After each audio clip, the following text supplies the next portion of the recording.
ibyerekeranye n'inyama n'inkoko kuko nazo zari zihari ubutunzi bugufi bwari buhari ubwo mama niwe yajyaga mu gikoni ariko nkareba ukuntu ari gukaranga mama arazi guteka cyane mama arazi guteka cyane ubwo urumva ashobora kuba narafashe ku mwuga wa mama nubwo atarabizi ko afite iyo mpano ubu nibwo mbibona nanjye naho rero nahereye ngateka kugira ngo tubeho twishime turye ibiryo biryoshye ariko ntago nari nzi yuko mbikunze banzanye muri cuisine ntarayizi ndabyibuka uburyo bwo kwideburiya byo kwideburiya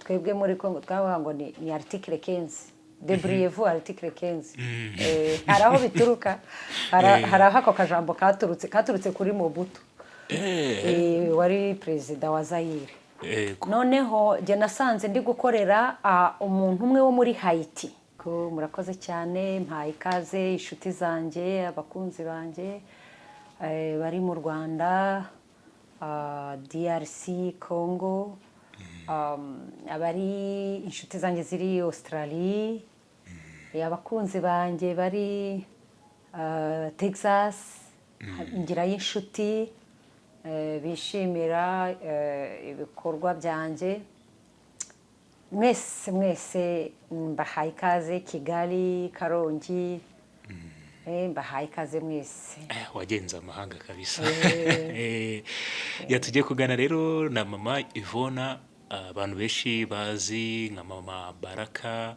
cyangwa Mudogo n'andi mazina ariko uyu munsi by'umwihariko tugiye kugana ku rugendo rwiwe rw'inzira y'ubutetsi ubasigaye yitwa shefu mama Ivona shefu Ivona tugiye kuganira kuri urwo rugendo rwawe urugendo ubundi rwatangiye rute wamugarereka inze guhera aho ngaho tuze kumenya ukuntu waje kwinjira muri uyu mwuga kandi abantu batari basanzwe bakuze muri uyu mwuga murakoze cyane uyu mwuga kugira ngo mwinjiremo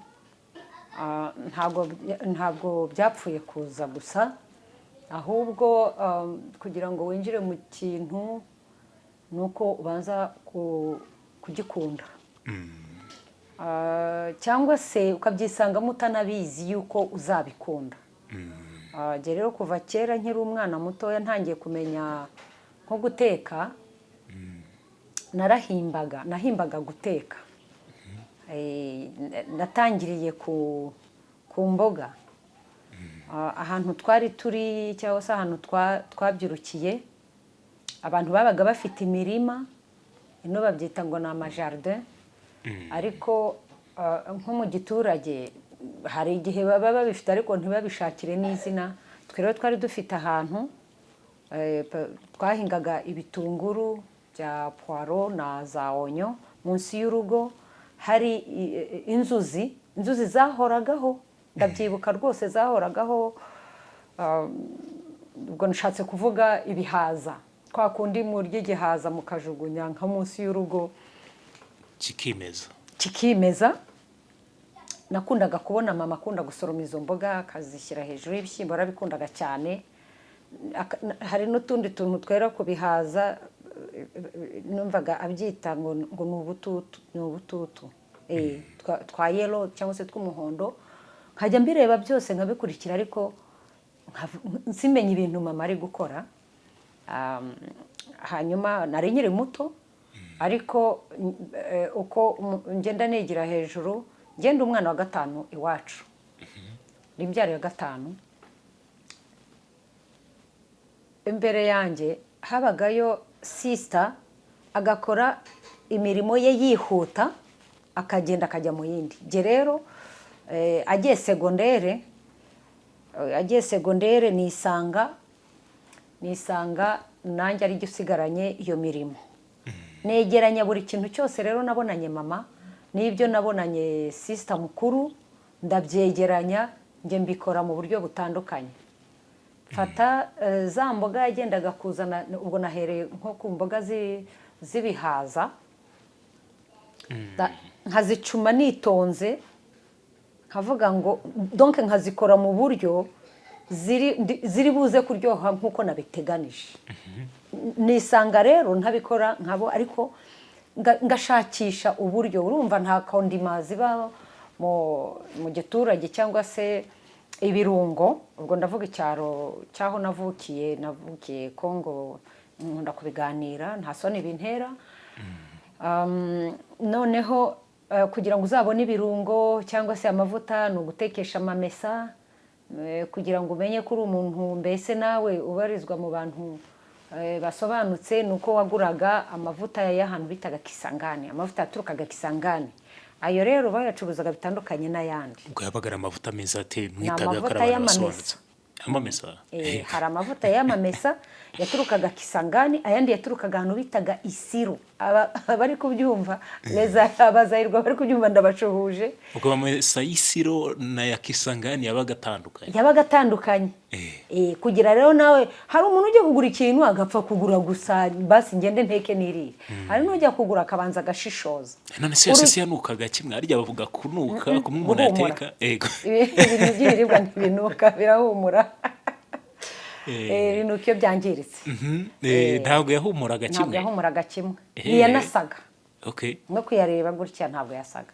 ariko hakaba igihe urumva nk'umukene iyo agiye guhaha agura ibya make ubundi yego ariko ababyumva bambabarire cyane ushobora kuba uri umukene ariko ufite kalite zawe zimeze nk'iz'umuntu wifite ubwo twe rero ntabwo ku rwego twari turi ku rwego rwo kurya amavuta hari abandi batabaga kuri urwo rwego ku buryo avuga ati mwampaye ikiyiko kimwe nkajya kwirira abo bose narababonaga iwacu ntabwo twebwe rwose navuga ngo twari ku rwego rujya gusaba ikiyiko kandi twaryaga ayo mavuta ya Kisangani ayo rero yaturukaga mu mujyi wa Goma azanywe n'umuzungu wari shebuja wa papa murumva rero twebwe iwacu habaga hari ingunguru igomba no gucuruzwaho ubwo ibyo byose narabirebaga ku rukarango rero nari indoze ndi umwana muto wari umuntu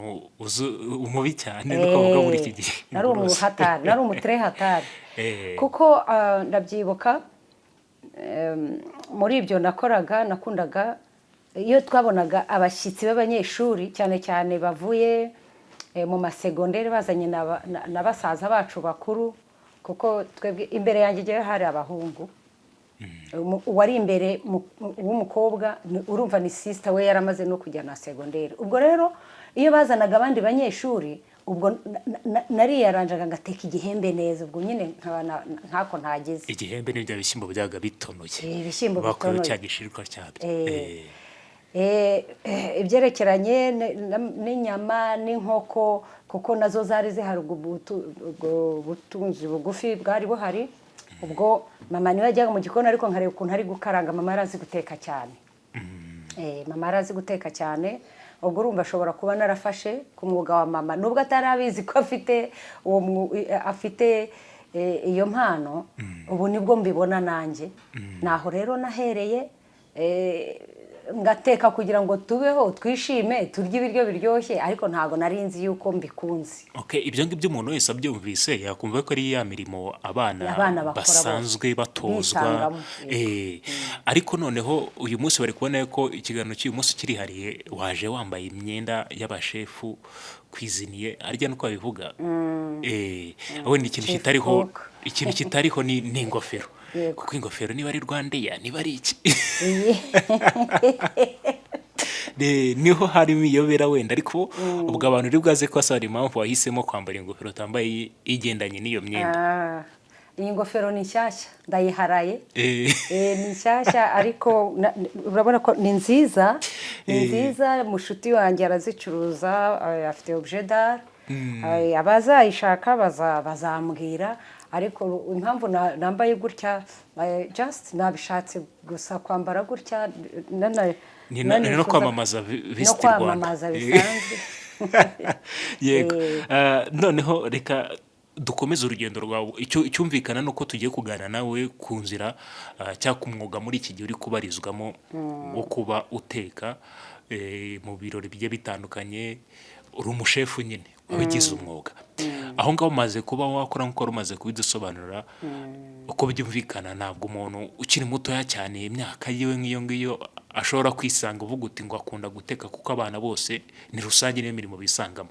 Ahubwo ukimara gukura waje gukora iki, wagiye mu biki, noneho tuze kubihuza no kugaruka n'uyu munsi. Yego. Ukuntu nabyisanzemo rero ntabwo nari narabiteganije mu by'ukuri. Reka tubanze tujye mu bintu wagiyemo byakumenyekanyishije nka Yvonne, bitandukanye n'uyu mwuga urimo, tuze kumva impamvu noneho wawujemo. Hari igihe cyageze maze kuba mukuru, mu 1995, urumva nari maze kuba umumama, mfite umwana umwe. Noneho kuko twari tuvuye mu gihugu kimwe tuje mu kindi, kandi ku mpamvu zitaduturutseho, ku mpamvu z'ubuhunzi, nisanze mu gihugu cy'u Rwanda. Mvuye je navukiye Zaire, ahitwaga Zaire, ubu ni DRC, RDC. Noneho nisanga ndi muri iki gihugu, kandi ubwanjye kubaho byari ntago byari nyine byari bidukanze. Bakuru bari bahari bagomba kudufasha, cyangwa se mu buryo bumwe cyangwa ubundi, ariko ku ruhande rwanjye nari mfite ubwoba bw'imibereho. Wa mugani nk'uko wambajije, ndisuzuma, ndicekinga, ndavuga nzi gukora iki.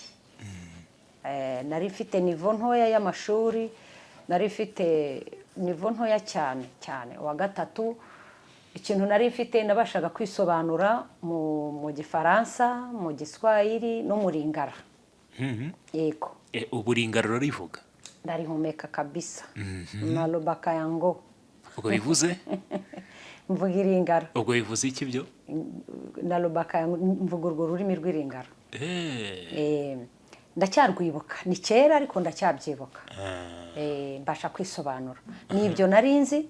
Urumva ko ntabwo sinibazaga ko byampesha akazi, ariko no mu bintu byamfashije cyangwa se bikampesha akazi muri iki gihugu cy'u Rwanda, harimo kuvuga indimi zitandukanye, kandi ifite nivo ntoya y'amashuri, ariko nkorera abantu b'abadiplomate, ndabakorera.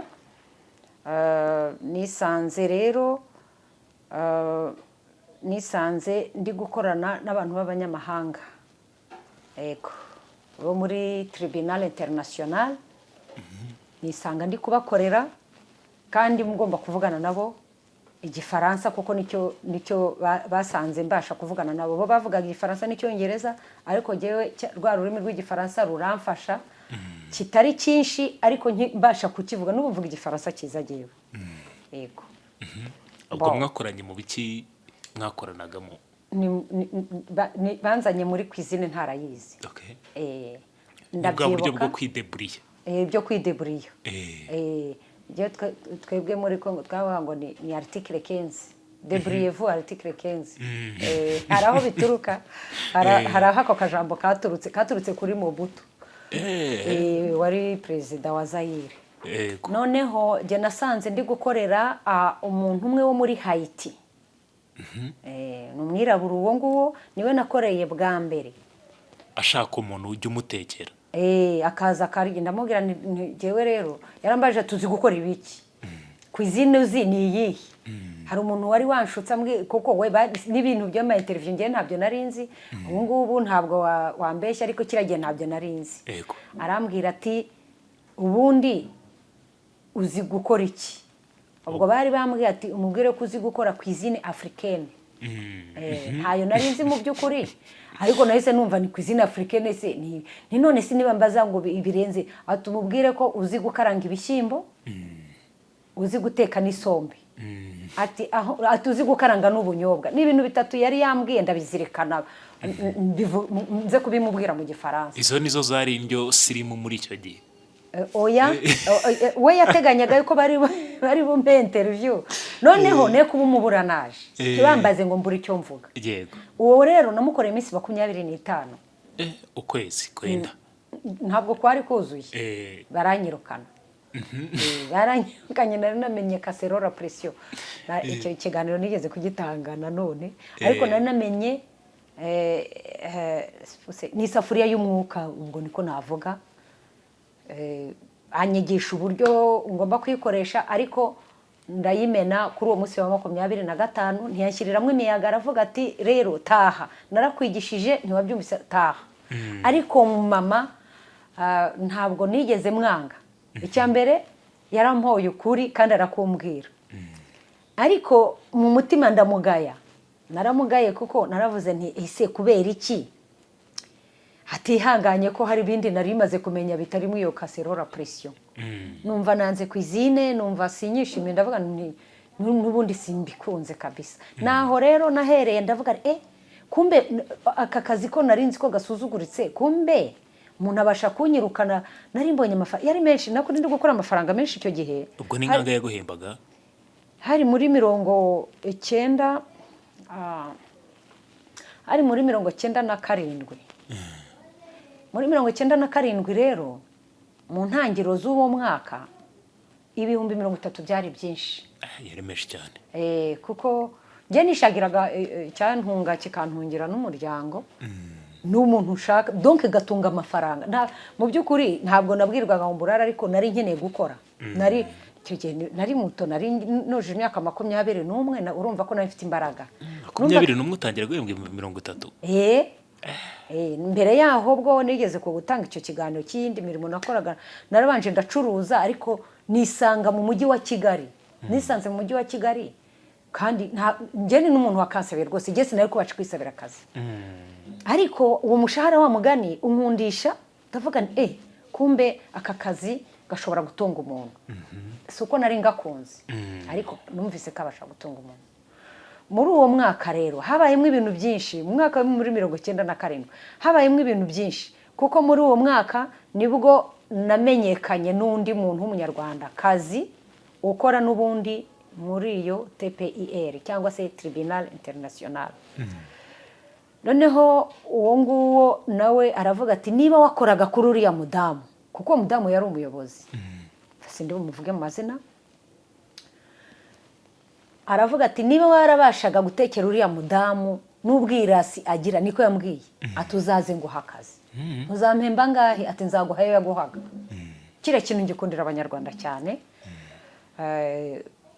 kuko yararebye asanga nawe akwiriye kurya neza ariko mu by'ukuri ajyanye arambwira ati se ni wowe wari uri kuvuga ko uzi guteka ati ibiryo byawe uriya nari ngiye kuvuga izina rye uriya mudamu navuga yarabiryaga kuko yanyigishije ibyo ashaka kurya nawe wowe se urya gute urashaka gute arabimbwira ambaza aho navukiye mu by'ukuri rya hano navukiye kuhavuga byampesheje umugisha ahantu henshi kuvuga ngo navukiye Kongo byampesheje umugisha mwinshi kuko baravuga ngo abana bo muri Kongo bazi kwideburiya ibintu nk'ibyo kandi ngo bari sharp nkumva ibintu bari no kumpa nkumva n'amagrade bari kumpa nge ntari mfite icyo gihe ariko byanteyemo icyizere byanteye confidence muri uwo mwaka rero nibwo nagize amahirwe yo kujya gukorera mu mahanga nigeze mbivuga mu kiganiro cy'ubushize ngiye gukorera mu mahanga habaye umunsi mukuru amahanga mvuga ni muri Zambia Lusaka hari habaye umunsi mukuru kandi abanyarwanda bose bagomba guhurira abantu bose bavuga ikinyarwanda bagombaga guhurira hamwe harimo abagande harimo abarundi n'abakongomani n'abanyarwanda mbese abatuye muri uwo mujyi bose bari guhurira hamwe ariko bavuga ikinyarwanda abatuye muri ibyo bihugu bavuga ikinyarwanda bateranye rero baravuga bati buri muryango uzana ibyo kurya ariko uyu muryango urazana iki twebwe umuryango nabarizwagamo icyo gihe mwebwe murazana iki ndavuga ntibabwire ko jewe turi buzana imboga twebwe turateka imboga dodo oya emi dodo imboga zimeze zitse ntago zari dodo nubwo nazo zahabaga ariko ntago ari zo natetse oya imboga nyamase imboga ni imboga rwatsi afazari wavuga imboga rwatsi kuko nyine iyo tuvuze imboga hafi hano twumvamo dodo ariko hari imboga z'amoko menshi, hari brokoli, hari amashu, hari imiteja n'ibiki hari byose. za cauliflower cyangwa se chou-fleur. Mu by'ukuri izo ni imboga abantu badakunda Rwatsi. kumenyera cyane, ariko ni imboga. Ubwo je rero arambwira ati imboga nzi gukora imboga. Uwo mudamu yari yaranyigishije uruvange rw'imboga, gukora uruvange rw'imboga cyangwa mixed vegetables cyangwa mélange de légumes. Iyo repa niyo nagombaga gutegura, hari abazungu, hari abirabura, ariko cyane cyane ni abanyarwanda bavuga ikinyarwanda bari batumiye abo bantu. Iyo repa rero itegurwa na Yvonne, ikundwa n'abazungu. Baravuga bati turashaka kumenya umuntu wateguye izi mboga. Urumva hari igihe ubaho uzi gukora ikintu ariko ukabura umuntu uko appreciate, ukabura umuntu ugushima, ukabura umuntu uvuga ngo ibi bintu wateguye ni byiza. Njya nkunda kubivuga, umuntu arakureba akagukunda, nta zindi nyungu agufiteho ariko akagukunda, ariko kugira ngo azakubwire ngo ndagukunda bikamugora, bikamubangamira, bikamurushya. Mu by'ukuri niba wakunze umuntu ujye umubwira uti ndagukunda, ariko nawe ntukazajye utamubwira ngo unkundira iki. Icyo gihe rero baravuze ati umuntu wateguye indyo turashaka kumumenya. Noneho kuko urwo rugo rero rutari n'urwanjye, murya urwara nawe yari umudiplomate, ndamubwira rero uvuge ko ari wabikoze. Atoya kandi atari jewe. Burya abadiplomate ntago bajya babeshya, ntago birarira. Oya donc navuga ngo baba bihagije ubwabo. Aravuga bati nagiye kumva numva barampamagaye ati nguyu umuntu wateguye izo mboga. Warumva baranshimira mu ruhame rw'abantu bakomeye, bari bakomakomeye mu buryo bwabo, bahagarariye amakampani runaka. Hari abari bahagarariye za Telecel Zambia, hari abari bahagarariye za HCR, hari abantu bari bakomakomeye aho ngaho rwose bavuga ikinyarwanda n'ikirundi, abandi bavuga ikinyarwanda baturutse Uganda. Numva ngize ishema, ntangira gukunda rero kwizina. Icyo gihe rwose ndabyibuka, navuze niba hari repa ngomba go present imbere y'abantu igashimwa mu ruhame, buriya guteka burya ni byiza. Nawe natekaga muri tujya tuvuga ngo ni muri Kirabaye. Yego. Icyo gihe rero ntangira gukunda guteka. Kuva icyo gihe rero bakajya bambwira ati za mboga ati zatetswe ati turazigura ariko bazitwoherereza. Niwumva ko ntangiye kugira izina, kandi mu by'ukuri mu byari byanjyanye nta nubwo bari bazi ko nzi guteka. Oya, ntabwo bari bazi ko nzi guteka. Hari ibindi byari binjyanye iyo muri Lusaka Zambia. Hari indi mirimo yari injyanye. Ubwo nabyo ndabibika, mbika kukanumva ni byiza, numva barabitatse. Ubwo hano iwacu cyangwa se n'ahandi kumva ngo uri umutetsi, mu by'ukuri bahita babisuzugura, bakagusuzugura, ariko ahandi umutetsi arubahwa. Numvise harimo icyubahiro rero ntangira kubikunda, kuko nta muntu ukunda ibintu birimo agasuzuguro. Nuko natangiye kubikunda, numva mbihaye agaciro nanjye ubwanjye. Ibyo nkora numva mbihaye agaciro. Ariko nasoma na Bibiliya, hari igihe nahaga umuntu akantu bakakavuga mu Giswahili, bakavuga ngo Mungu abariki kazi ya mikono yako. Imana ihire imirimo y'amaboko yawe. Ihimigisha. Ihire. Cyangwa se ihimigisha. Yego. Mungu abariki kazi ya mikono yako. Ariko mu jambo rye nko kuvuga ngo Uwiteka hire imirimo y'amaboko yawe. Yego. Numva ni byiza rero, numva harimo umugisha. Kandi nongeye gusoma nsanga umugabo witwa Yakobo yari umukwiziniye. Yakobo uriya yari chef cuisinier. Yakobo yari azi gukaranga. Yego, nusoma neza uzasanga mu byariganije umugisha wa Esawu harimo urukarango rwa Yakobo. Urukarango rwa Yakobo. Yakobo yakaranze ibishyimbo kubitamo ibitukura. Ibitukura ugeranije n'iminsi ya none ni nka sauce tomate n'ibirungo. Ibirungo. Aravuga ati ariko wamaye kuri ibyo bitukura. Yakobo aramubwira ati oya keretse numpa umugisha nureka nkaba mukuru wowe ukaba muto. aravuga ati byose bimaze iki kuba mukuru ndi gupfa bimaze iki kuri utwo dushyimbo ndabona biryoshye aba mwambuye umugisha. ubwo urumva rero guteka ni byiza, guteka muri rusange ni byiza. nta muntu nari nabona uteka uba ufite umutima mubi, aba afite agatima keza. nkangiye ndi guteka nunamye nk'ubu ngubu urabona yuko ndi kuvuga mu mwuka mwiza. hari igihe ntanga ikiganiro nkumva ndi kuvuga mu mwuka utari mwiza, ariko ibintu byo guteka ni byiza cyane, kuko iyo uri guteka ibitekerezo byawe biba biri kungikanya ibirungo n'ibindi. cyane cyane nkangiye ndi gukora mise en place, iyo ndi kwegeranya ibirungo mba numva mfite umutima mwiza, ndi kuvuga ngo kandi ndi no gusenga. abakwizingiye ni abanyamasengero, ndi kuvuga ngo Uwiteka umfashe ibi bintu bize kugwa neza, imibiri y'abari buze kubifata. nkumva ndi mu mwuka, muri uwo mwuka. umuntu bisobanura rero ngo hari n'abandi bashobora kubikora ariko bari mu wundi mwuka mubi. umwuka mubi nko kuvuga barya batarya ntacyo bimbwiye, byaryoha bitaryoha ntacyo bimbwiye. mu by'ukuri hari umwuka mwiza, hari n'umwuka mubi. bene abo rero nabo muri Maroc ntabwo ari batwebwe. ubwo byumvikana neza yuko rero n'umuntu ni ibintu wahoze ukora kuva kera, ahubwo urugendo rwo kwikorera ubwo reka tubare rwo rwinjiramo ugasezera gukorera abandi rwo icyo gitekerezo cyaje gite?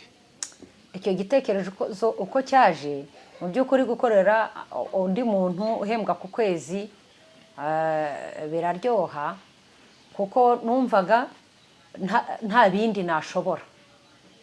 icya mbere nari mfite umuryango, mvuga ngo ntabwo nakwitesha agashahara ku kwezi, cyane ko nahembwaga neza.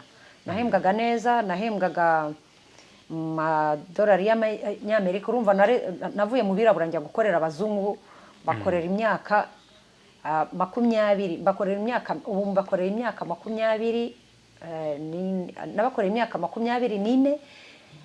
indi myaka 2 nakoreye bene wacu babirabura, kandi nabo basobanutse. Imana ibahe amahoro n'imigisha. ariko abazungu iyo baje ngo tubakorere baduha ku idolari. arakubwira ati giye mpembwa amadolari, niyo mafaranga mfite hano. ubu ngubu sinzi niba bakiyahemba, ariko iyo myaka yose muri Kigali nakoraga mpembwa mu madolari. hanyuma naretse rero, nahagaritse iyo mirimo muri COVID-19 nibwo nahagaritse iyo mirimo, bitanurutseho, ahubwo ntabwo nasabwaga gukora mbayo kandi mfite umuryango. byasabaga ko ngurana umuryango wanjye rero ubutunzi cyangwa se amafaranga. ako kazi ndababwira nti ni mu rwandiko rugaragaza yuko ntabakoreye nabi, ariko murabibona ko ntagurana umuryango wanjye. banyandikira urwandiko runshimira, ndataha. birumvikana kwa kwezi kurangiye ntago nahembwe, ariko nahise ngira iyerekwa ryo kwikorera. ndavuga why not, ibintu nzi gukora, ibintu nakoreye abazungu, ibintu nakoreye abirabura basobanutse, kubera iki ntabipresenta ngo mbikorere bene wacu? ntangira gukora nikorera, kandi ntangira mu bantu baciye bugufi, niko navuga, kuko natangiye gukora ibintu buri muntu wese yakwisangamo, ariko nisanga n'ubundi kubera akamenyero, nisanga ndi gukora ibintu bihenze. kandi nahakuye isomo, kuko nabyo byaragurwaga, kuko naratekaga ngashyiramo ikirungo cyiza hafi y'umuhanda, abantu bakaza ati kwa mama Baraka hahiye. batangira, kandi icyo gihe bari barampimbye akazina ati kwa no stress birakomeye, ati ndajyayo. nuvuga ngo umuntu akaza rero ati ayo nakoreye uyu munsi ndayajyana hari, ariko nanjye ndi uko kuguru kw'inkoko gutetse neza. nje ibiryo biteguye neza. yari restaurant izwi nko kwa no stress se cyane? nta nubwo nigeze nandikaho. hari ukuntu umushefu yiyemera mu byo akora, ukumva nta publicity ukeneye gukora. nk'ubu abantu bansaba kugira ngo njye mbikora, mbicishe kuri channel yanjye, nkumva ni ibintu nakora ariko washaka ko mwigisha yaza agenda yigishiriza nshobora kukwigishiriza ubuntu kuko utabona ayo mpemba ngiye mu biciro uriya mwanya rero ntago nkunda kubikora kuko niyemera mu byo nkora si kenshi wenda abinsaba nibamara kuba benshi nzabikora nzacishaho ikiganiro ndi guteka ariko simbikunda cyane kuko cyane ariko muba muri gutirisha n'ubwenge bwanjye ibyo nakora mwagira ngo nibyo nkora kandi nkora n'ibirenze umuntu yahita yibaza uti cyagiye kiri iyo muri za Malawi Zambia hanze y'u Rwanda ako kazi bashaka kugakora ute no kubifatanya cyangwa no kubihuza n'umuryango umuryango ntabwo icyo gihe nari maze kugira abana babiri barasigaye mu Rwanda hanyuma iriya rero ntabwo ibyo nabikoze ahubwo nari mfite umwanya uhagije buri gihe nkumva gusa ndashaka guteka ni ukuvuga ngo iyo uri umunyamwuga mu kintu runaka nk'iyo uri umuririmbyi ugenda nakoze uburirimbyi iyo uri umuririmbyi iyo uri kugenda mu nzira uba uri guhaminga mbese ugashita ukuri kuririmba no mu guteka rero iyo uri ahantu biraza iyo uri umuhimbyi bwo biraza ukavuga uti ndashaka kunywa isupu imeze cyangwa nta nubwo ushaka ndashaka guteka isupu iyi n'iyi abantu bayumve nuko nguko uba wiyumva icyo gihe rero nabonye umwanya wo gutegura utuntu ntwegeranya ibyo bintu rero natangiye kubyerekana ngeze iwacu mu Rwanda ntangiye gukorera abazungu ntangiye kwishakamo imbaraga nteke babikunda abazungu n'abana beza iyo asanze bihiye apfa kumva ko biryoshye kandi bigendanye na repa itamugiraho ingaruka bariya rero barafashije cyane niho nigiye rwose guteka umuzungu umwe agenda haza undi akagenda hakaza undi muri iyo myaka ingana gutyo yose ibyo nari nirunzemo ubu nibwo niyemeje ndavuga ngiye kubigaragaza buriyo natekeye amakwe nteka neza cyane iyo natekeye ubukwe buri huriyemo abantu benshi mbashaka ko iyo birangiye njya kumva bari kuvuga ngo Chef Yvonne hagarara nkuvugishe numva binejeje Chef Yvonne wadutekeye neza numva binejeje numva bimpaye ishema numva ko ntatekereje nabi kugira ngo ibyo bintu bigaragaze muri bene wacu babirabura muri bene wacu b'abanyarwanda numva ari byiza cyane kandi ntabwo mvuga ngo umuntu wese uje angana ngo mvuge ngo uyu nguyu mbese cyatumye ungeraho gituma nguha serivisi ariko nanone nawe ntume ibirenze ubushobozi bwawe iyo mpaye bikeya mbikora nk'uko wampa ibirenze n'ubundi nawe uba wifitiye icyizere rwose abo bantu bose mbaha welcome nuko rero nisanze nikorera byaje ruto ubu ngubu nibwo nageze ku rwego rwo kuvuga ngo natekera amakwe nahajyanye ibyo nari nsanzwe nkorera abandi mbihemberwa abantu bari kubona n'amashusho tunyuzamo tugacishamo ubu ni umwe mu makwe cyangwa mu bukwe ujya utekera sinajya kukubaza ngo ubupatana gute wenda iryo ni ibanga ry'akazi kawe ntiwashaka wabimbaza oya wabimbaza nabyo bifitiye abatwumva umumaro ubwo basubize rero reka mbasubize ni ukuvuga ngo uburyo mpatana biterwa n'ishusho y'ubukwe wampaye ubwo turi mu bukwe biterwa n'ishusho y'ubukwe wampaye ntabwo umuntu wampaye abantu 500 n'uwampaye abantu 1000 abo bose igiciro kigomba kungana oya cyangwa se umuntu ufite ceremony y'abantu 200 cyangwa se iyo event nkayitiranya niyo ufite abantu 500 bigendana n'abantu wampaye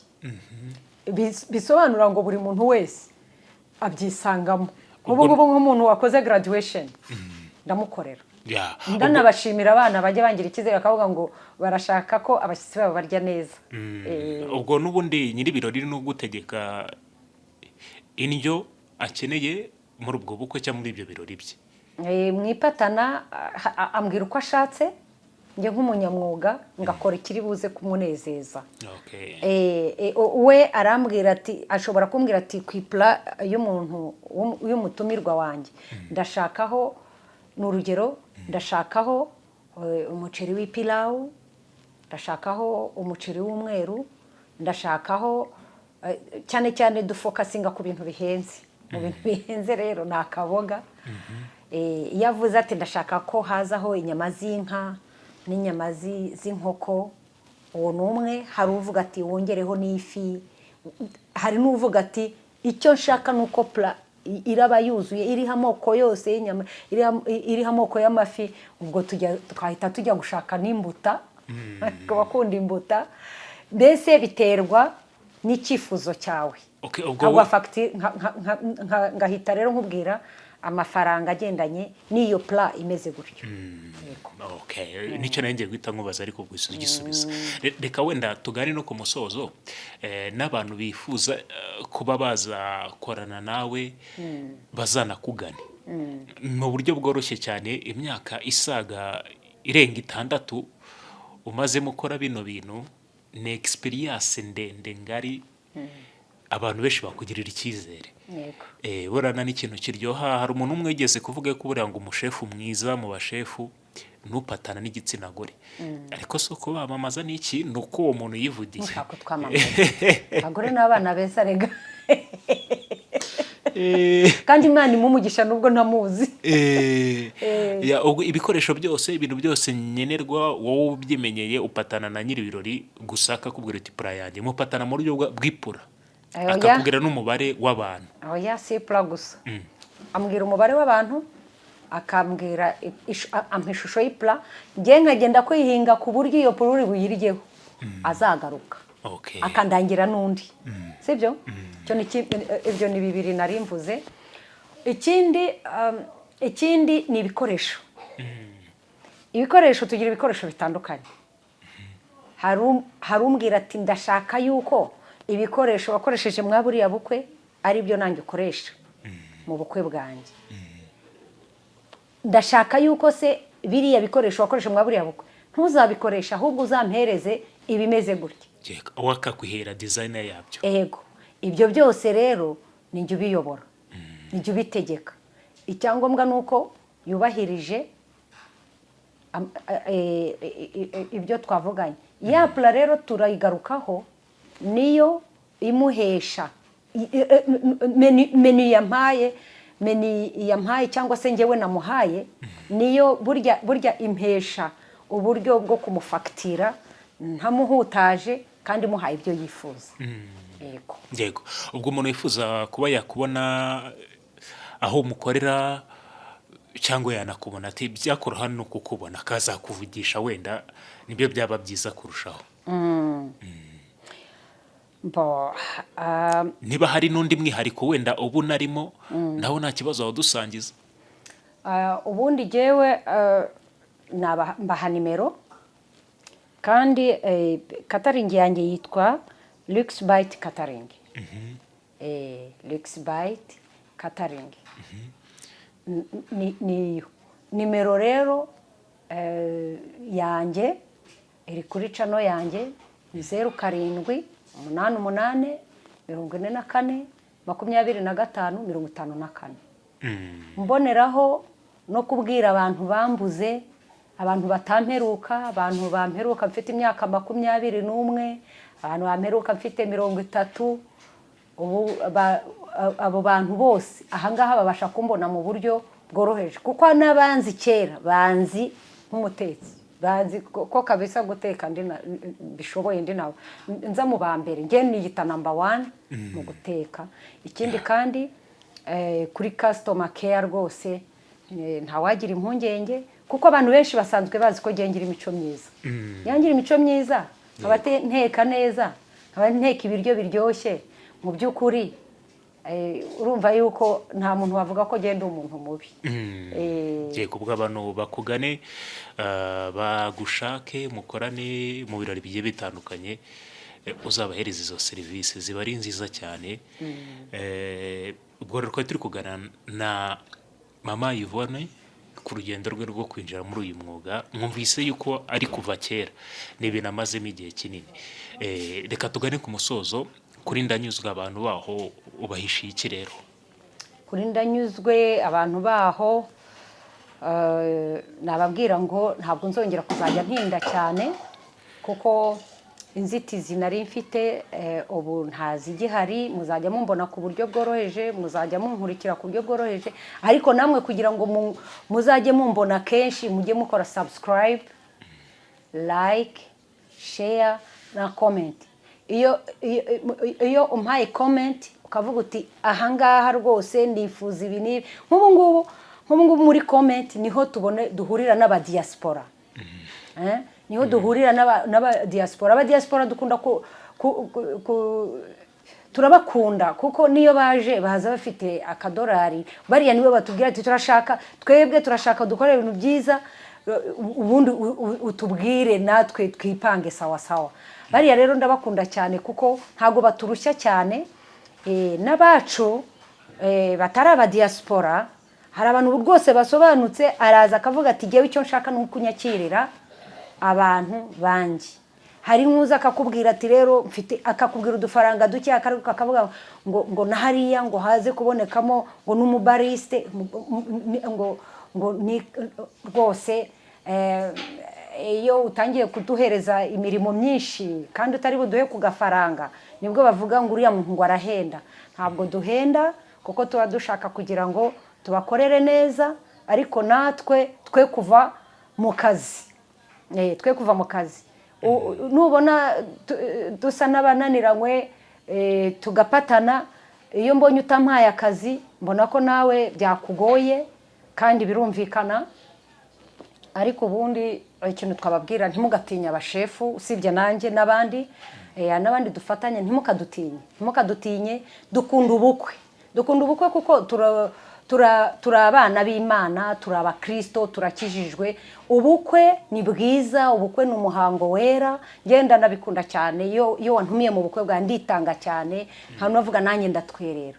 No kuri ntimukadutinye, tubahishiye byinshi. Sinicyo gusa, dufite ahantu dukorera buri munsi.